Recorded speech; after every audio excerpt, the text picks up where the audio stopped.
Okay, so I was at a party and someone who is actually really awesome, who knows that I'm in a monogamous relationship, tries to kiss me. And I'm all like, whoa, what the hell? Like, you know I'm in a monogamous relationship.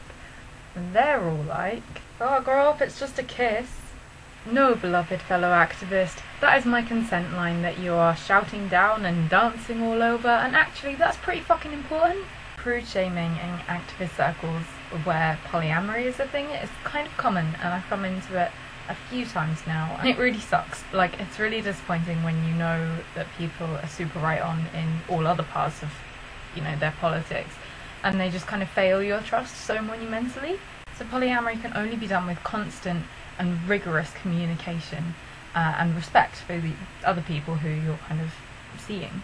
And a lot of people do that absolutely admirably, and it's great, and, you know, everyone's happy and everyone's just sort of, you know, getting on with their own thing, and that's awesome. But when that doesn't happen, it can kind of like slip back into this 70s like summer of patriarchal love jobby, which obviously isn't great. Like, activists have to be really, really careful not to assume that they're kind of being fair and right on just because they've got like a little queer heart badge on their denim jacket.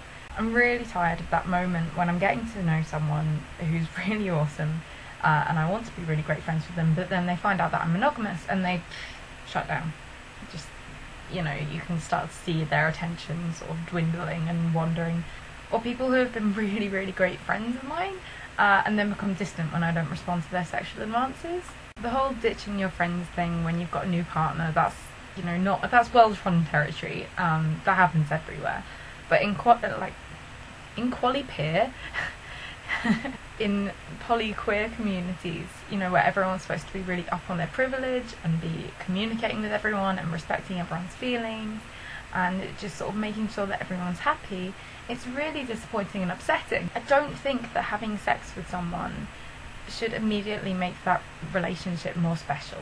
And also, I don't think that my lack of desire makes me any less of a fiercely loyal friend.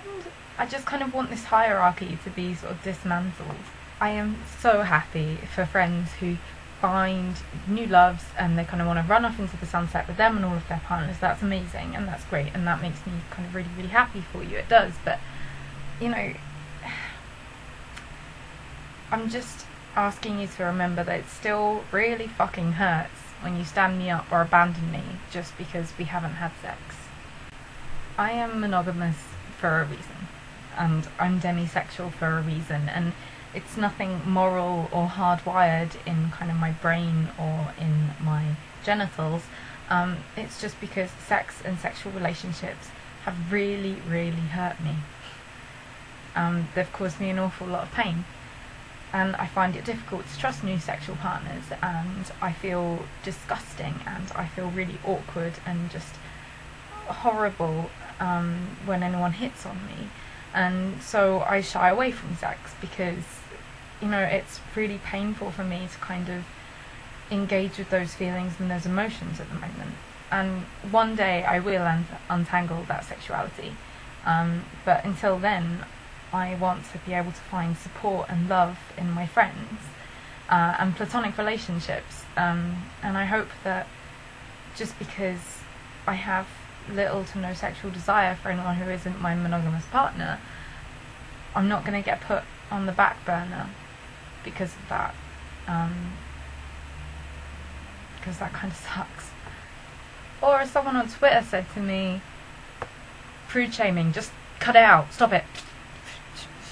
No, not good, not fun. No. I do not want to have sex with you, but I'm still a really good friend, and please don't forget that, because our relationship's importance does not rely on whether or not I rub my pussy in your face.